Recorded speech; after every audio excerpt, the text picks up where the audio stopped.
자, 11번 문제가 바로 이거죠. 11번 문제는 체킹해 주시고요.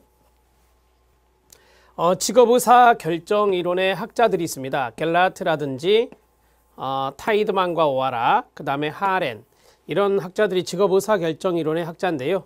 설명으로 옳지 않은 것은 이다. 1번과 2번이 이제 겔라트에 해당되는 내용입니다. 겔라트는 직업 선택과 발달의 과정을 의사 결정 순환 과정으로 보았다라고 했습니다. 해설해 보시면 의사 결정의 순환 과정을 8단계로 이야기하고 있어요. 2번 지문을 먼저 보시죠. 8단계를 간단하게 4단계로 이야기를 하고 있습니다. 직업 의사 결정 과정은 겔라트가 말한 과정에 의하면 목표 수립, 정보 수집, 목표 달성을 위한 전략의 수립, 이게 일종의 대안이라고 하겠죠. 그 다음에 직업 의사 결정으로 진행된다라고 했어요. 여러분들 해설해 보면 8단계가 나와 있습니다. 우리가 이제 목표를 먼저 수립하고 그 다음에 직업 정보를 수집합니다. 여기 정보 수집이 나와 있죠. 그 다음에 대안의 열거, 이 대안이 바로 alternative라고 하는 일종의 전략이 되겠죠. 목표 달성을 위한 전략들이 될 것인데, 대안을 열거하고 나서 대안을 뭐 합니까? 네, 평가를 해봐야 되겠죠. 대안의 결과를 예측해 본다 이거예요. 그리고 실현 가능성도 예측해 보고요. 그래서 최선의 대안이 나올 거 아닙니까? 가치 평가까지 해서 최선의 대안이 나오면 의사결정이 이루어지는 거예요. 의사결정이 이루어진 다음에 뭐가 나오죠? 평가 및 재투입이 나오죠. 이 평가 및 재투입에서 재투입은 뭐냐면 다시 여기에 대해서 평가를 해보고 부족한 부분이 있으면 다시 목표를 수립하게 되는 거예요. 이게 이제 다시 재투입이 되는 거죠. 그래서 여기 1번에 보면 의사결정 순환 과정이라고 돼 있어요. 이 순환 과정의 순환이란 말 쓴 것은 뭐냐면 재투입이 이루어진다라고 하는 거죠. 평가를 해보고 평가에 어떤 좀 점검해야 될 부분이 있으면 다시 목표를 수립한 다음에 정보를 찾고 또 대안을 열거한다라고 하는 거예요. 그렇게 해서 또 의사결정하고, 이런 식으로 의사결정 순환 과정을 이야기한 사람이 겔라트다, 이렇게 말할 수 있습니다. 1번, 2번 모두 다 맞다고 보시면 되고요. 타이드만과 오하라는 많이 연습하셨죠. 탐, 구, 섬, 명, 순, 개, 통 이라고 했어요. 직업 의사결정 과정을 탐색, 결정화, 구체화 단계로 구분했다. 틀렸죠. 배우는 대로 하시면 돼요. 타이드만과 오하라는 탐, 구, 선, 명, 그 다음에 순, 개, 통으로 외웠어요. 앞에를 우리가 예상기, 뒤에를 우리가 수행기, 실행기다 이렇게 말했죠. 탐색, 구체화, 선택, 명료화 이렇게 말하고요. 그 다음에 수능기, 개혁기, 통합기 이렇게 말하잖아요.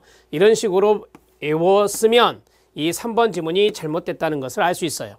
타이드만과 오하라는 탐구, 선명, 순계통 이런 식으로 외우시면 됩니다. 하렌은 직업의사 결정 과정을 4단계로 이야기했어요. 첫 번째 인식, 두 번째 계획, 세 번째 확신, 마지막은 이행 단계입니다. 순서대로 외우셔야 되겠죠. 인계, 화기, 인계 슬래시하고 화기. 앞에다가 뭘 내야 될까요? 하렌은 이렇게 내야 되겠죠. 하렌은 인계, 화기. 이게 시험지문으로 나온다면 이렇게 지문 하나로 나올 거예요. 인식, 그 다음에 계획, 그 다음에 확신, 그 다음에 이행이라고 하는 4단계의 순서를 바꿔서 낼 수 있겠죠. 그래서 이것을 순서대로 외우시는 것이 도움이 될 것이다. 자, 그러면 여러분들 해설해 보시면 제가 하나하나 넣어드렸거든요. 인식 단계, 그 다음에 계획 단계, 그 다음에 확신 단계, 그 다음에 마지막에 이행 단계 이렇게 넣어드렸어요. 이 내용들을 잠깐 보실까요? 첫 번째 인식 단계입니다. 분화가 일어나기 시작한 시기라고 하는데요. 개인이 심리적 불균형을 느끼고 어떤 결정을 해야 할 필요를 인식한다. 그래서 말 그대로 인식 단계라고 합니다. 내가 어떤 결정을 해야 될 필요가 있겠다라고 이제 알게 된 시기죠. 그 다음에 계획 단계입니다. 여러 가지 대안을 탐색해 봅니다. 대안 탐색의 동그라미요. 대안 탐색 자체가 계획이에요. 그 다음에 그것들을 가치의 우선순위와 관련 지으면서 교체하고 확장하고 제한하는 과정, 이런 것들을 우리가 계획 단계다라고 해요. 대안 탐색이 가장 중요합니다. 그 다음에 확신 단계입니다. 자신의 선택에 대해 깊이 탐색하고 다각도로 검토하여 선택의 장단점을 명료화하는 겁니다. 아무래도 이제 어떤 선택을 할 때 확신이 필요하잖아요. 그래서 이러한 선택의 장단점을 명료화하는 시기, 이때가 바로 확신이다. 그 다음에 마지막 이행은 사회적 인정에 대한 욕구와 자신이 선택한 가치 사이에 조화와 균형을 추구하며 자신의 선택에 적응하게 되는 겁니다. 선택에 적응한다. 그게 바로 이행이라고 하는 거예요. 자기가 선택한 것을 이행하는 것, 이렇게 정리하셔도 돼요. 그러면서 적응해 나가는 것이죠. 하나하나 말씀드렸습니다. 불균형을 느껴서 결정이 필요하지 않을까 인식하는 단계, 대안을 탐색하는 단계가 계획 단계, 그 다음에 어떤 선택에 대한 장단점을 보다 더 명료히 해서 확신하는 확신 단계, 그 다음에 자신의 선택에 대해서 적응하고 이행하는 이행 단계가 되겠습니다. 인계화기, 이렇게 알아두시면 됩니다. 직업의사결정 이론은 여러분들이 조금 생소해요. 그래서 이런 것들을 좀 체킹해서 알아두시면 더 도움이 되겠습니다. 11번의 답은 3번입니다. 12번 문제 들어갑니다. 좀 쉬운 문제죠. 사이버 직업상담에 관한 설명으로 옳지 않은 것은 입니다. 상담이 익명으로 이루어질 수 있죠. 익명성 보장이라고 합니다. 상담자와 내담자 사이의 시간과 공간적 제약을 극복할 수 있나요? 네, 인터넷으로 이루어지기 때문에 시간과 공간의 제약을 극복할 수 있습니다. 상담이 대부분 상담자 주도적으로 이루어지나요? 그렇지 않습니다. 사이버 상담은 내담자 주도적으로 이루어지는 것이죠. 내담자가 게시판이나 이런데 채팅이나 이런데 올렸을 때 상담이 이루어지는 거니까 내담자 주도적으로 이루어집니다. 내담자 주도성이라고 아시면 되고요. 자, 그 다음에 3번 다양한 직업상담의 형태로 변형하거나 보조 역할을 할 수가 있는 것입니다. 우리가 이제 사이버 직업상담은 여러 가지가 있어요. 채팅 상담, 그 다음에 게시판 상담, 여러 가지가 있습니다. 그래서 다양한 직업상담의 형태로 변형이 되고요. 그 다음에 우리가 면담에 있어서 이 사이버 상담은 일종의 보완 역할, 보조 역할을 할 수도 있습니다. 맞습니다. 상담 내용과 정보의 저장이라든지 가공이 용이하다라고 합니다. 이 가공이 용이하다, 가공이라는 것은 우리가 이제 익명성과도 연관성이 있어요. 익명성을 보장해주는 차원, 이게 장점에 해당되거든요. 이게 장점에 해당되는데 상담의 내용과 정보를 영구적으로 저장할 수 있고요. 그 다음에 이 상담 내용에 대한 가공, 우리가 일종의 뭐 지어내는 것을 가공한다라고 하잖아요. 이런 것들을 통해서 익명성을 보장해내는 그런 것들도 이루어질 수 있습니다. 자, 12번의 답은 옳지 않은 것이니까 2번이 답이 된다. 이렇게 보시면 되고요. 사이버 직업상담에 대해서는 장단점이라고 하는 것이 좀 잘 나올 수 있는데 해설해 보면 장점을 쭉 열거해 드렸고 단점을 쭉 열거해 드렸어요. 한번 정독해 주시면 됩니다. 게시판에 여러분들이 상담글을 올렸다. 채팅 상담을 하고 있다. 이런 것들을 좀 생각하시면서 보시면 충분히 이해가 가능합니다. 자, 12번 문제 해결했고요. 13번 문제 들어갑니다. 사이버 상담은 내담자가 주도적으로 하는 것입니다. 자, 13번은 크롬볼츠가 제안한 사회학습 진로 이론. 이 학습이라는 단어를 강조했던 학자가 크롬볼츠라 했습니다. 설명으로 옳은 것을 고른 것은 이다. 기억 앞에서도 잠깐 봤죠. 개인이 환경과 상호작용하여 무엇을 학습했는가가 중요한 거. 그게 바로 크롬볼츠의 사회학습 진로 이론입니다. 우연히 발생한 일이 부정적으로 작용하는 경우, 여러분 부정적으로 작용하는 경우가 아니라 우연히 발생한 일이 긍정적으로 작용이 됐을 때, 긍정적으로 작용됐을 때 우리가 이것을 계획된 우연이라 한다겠죠. 계획된 우연은 맞아요. 계획된 우연은 맞는데 앞에 있는 여기 단어가 틀렸어요. 긍정적으로 어떤 것이 이렇게 매칭이 연결이 됐을 때 우리가 이것을 계획된 우연이다 이렇게 말을 해요. 우연한 사건을 다루는 데 도움이 되는 기술이 있죠. 이거 암기법 있었는데 생각나십니까? 호기심, 인내심, 융통성, 낙관성, 위험감수, 이 5가지거든요. 어떻게 외웠어요? 호, 위, 낙, 인, 유연 이렇게 외웠죠. 자, 호기심, 그 다음에 위험감수, 그 다음에 낙관성, 인내심, 유연성, 유연성의 동의어가 바로 융통성이다 이렇게 배웠잖아요. 그래서 맞습니다. 자, 여기 이것이 바로 우연한 사건을 다루는 데 도움이 되는 기술들 5가지라고 하죠. 자, 이거 외울 때 좀 헷갈리는 것이 있으니까 크롬볼츠는 호의낙인 유연 이런 식으로 외우십시오. 자, 맞고요. 자신의 직업 관련 행동과 끊어요. 직업적 경험에 의하여 의미를 부여하면서 자, 자신이 어떤 직업적인 행동을 해요. 그 다음에 직업적인 경험이 있어요. 이러한 여기에 의미를 부여하면서 스스로 진로를 구성해 나간다. 이게 바로 사비카스의 진로 구성 이론이죠. 사비카스의 진로 구성주의 이론이라고 하죠. 자, 결정적인 힌트는 어디 있어요? 네, 두 번째 줄. 스스로의 진로를 구성해 나간다. 어떤 직업적인 경험이 있잖아요. 그럼 그 경험에 의미를 부여하면서 자신의 진로를 스스로 구성해 나가는 이러한 것들을 강조하는 것이 사비카스의 진로 구성주의 이론이 되겠습니다. 리은은 크롬볼츠 이론이 아니기 때문에 틀렸고요. 그 다음에 여기는 문장에서 단어가 틀렸기 때문에 틀렸습니다. 기억과 디귿 1번이 답입니다. 13번 문제 체킹해 주시죠. 14번 문제에 들어갑니다. 14번 문제는 직업 상담자가 다음의 평가를 통해 파악하고자 하는 내담자의 특성은 뭐냐? 가치냐? 적성이냐? 성격이냐? 흥미냐? 이런 것들이죠. 최고의 경험을 탐색한다. 이것을 이제 절정 경험을 탐색하는 거죠. 절정 경험을 탐색한다. 자, 그 다음에 시간과 돈의 임의적인 사용, 그 다음에 존경하는 타인 말하기, 백일목 말하기 많이 들어보시는 것 같죠? 네, 가치사정학입니다. 가치사정에 해당된다 이렇게 보시면 되고요. 자, 이거 외에도 뭐 과거의 어떤 선택을 회상하는 것도 있어요. 과거 선택을 회상하는 것도 있고, 그 다음에 가치 목록에 우선순위를 매기는 것이 있죠. 가치 목록에 우선순위 매기기. 자, 최고의 경험을 탐색하는 것이나 시간과 돈의 임의적인 자기가 이제 사용하는 것들, 그 다음에 존경하는 사람이 누군지, 백일몽 이런 것들이 바로 그 사람의 가치관을 보는 거예요. 그래서 가치 사정에 들어있고, 이거를 이제 6가지 평가라고 하거든요.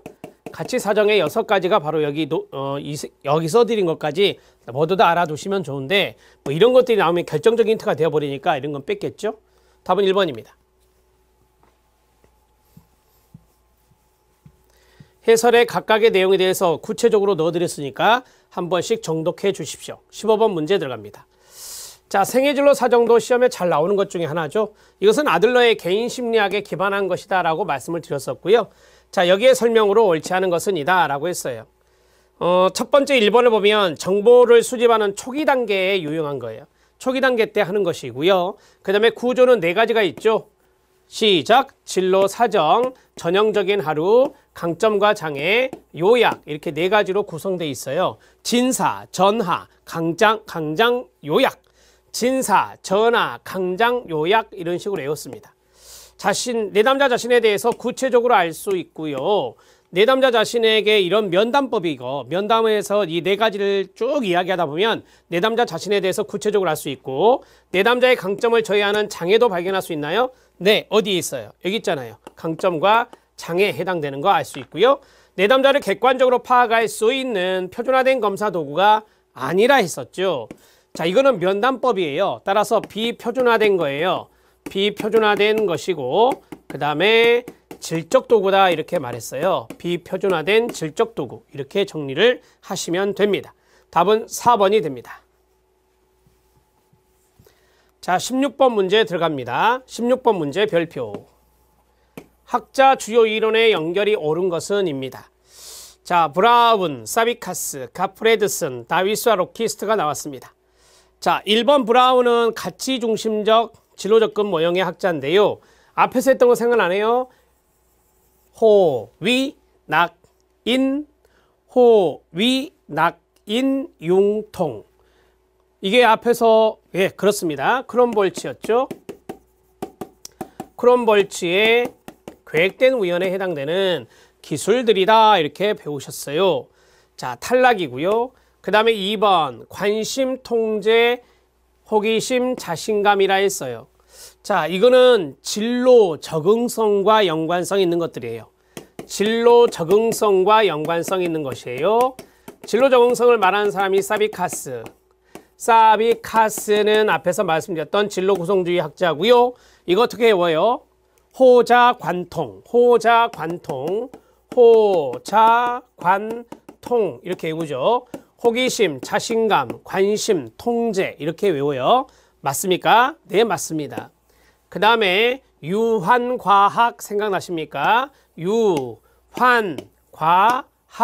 유전적 특성, 그 다음에 환경적 조건과 사건들, 그 다음에 과제 접근 기술, 학습 경험 나오면 크롬볼츠가 이야기한 것입니다.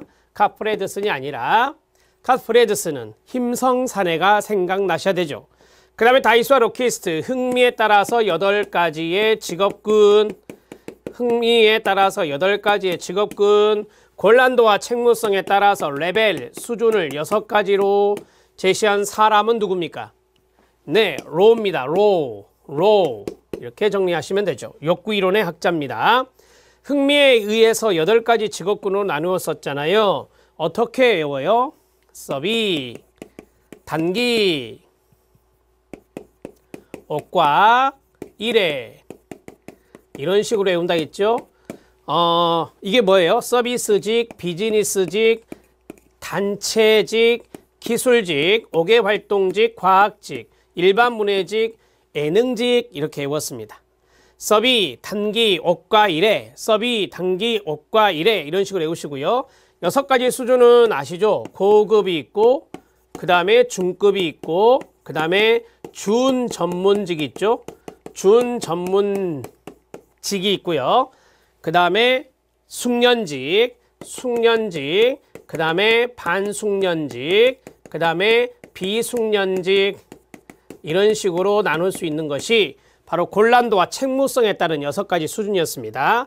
이렇게 알아두시면 되겠습니다. 옳은 것은 2번이 맞죠? 2번 다시 한번 체킹해 볼게요. 네, 답은 2번입니다. 2번으로 하세요. 사비카스는 진로 적응성에 대해서 호자관통을 했습니다.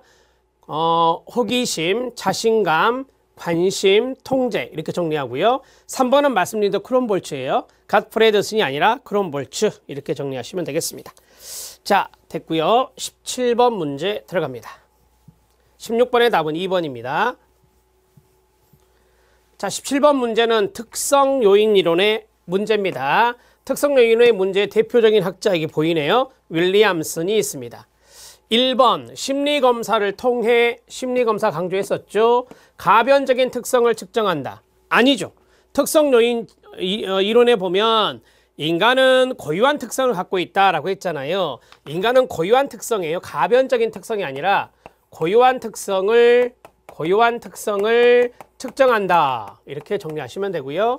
자, 그 다음에 윌리엄슨은 비지시적 접근과 공감, 비지시적 상담이 인간 중심 상담이죠. 공감적 이해, 이거 강조했던 사람은 칼 로저스.